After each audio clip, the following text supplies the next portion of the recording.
నేను తెచ్చేకే వచ్చిన. ఊరంతా ఎదుగుతానా. సాయినగర్లో వాళ్ళు షాప్ మూసేసినారు. సప్తగిరి సర్కిల్లో ఉందన్నారు. సప్తగిరి సర్కిల్లో నేను షాప్ ఎదుగుతానా.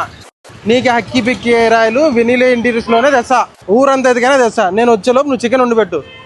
సప్తగిరి సర్కిల్లో ఉన్నాను. మేడా పెట్రోల్ బంక్ దగ్గర అన్నారు. అదా ఉందిలే. మేడా పెట్రోల్ బంక్ ఆపోజిట్లో. అవునవును ఉంది. మొత్తానికి వెనీలా వాల్పేపర్ దొరికింది. నో ఏం తిన్నా నువ్వు సాయినగర్లో షాప్ తీసేసి మాకు ఇబ్బంది పెడతాను. సాయినగర్ అంతా ఊరంతా తిరుగుతాను. ఏం బాబాయ్ ఎట్లాగానే ఉంటుంది మన షాపు? వీడియోలో చూసిన సప్తగిరి సర్కిల్ మేడా పెట్రోల్ బంక్ ఆపోజిట్ లో అంటే ఇట్లా వచ్చిన. బాగా గ్రోత్ ఉంది. నాకు చాలా బాగుంది. ఇంకొక 2 బాటలు తీసుకుందామని వచ్చిన.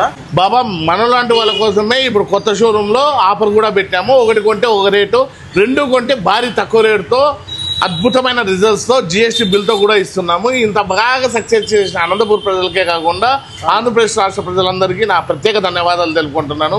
మీరు కూడా మా అడ్రస్ తెలియకుండా బాధపడుతుంటే మేడా పెట్రోల్ బంక్ ఎదురుగా సప్తగిరి సర్కిల్ అనంతపూర్కి వచ్చేసి బొజ్జాల హెయిర్ ఆయిల్ అయితే తీసుకెళ్ళండి. పనిలో పని ఒక 2 బాటలు ఇచ్చేసి 2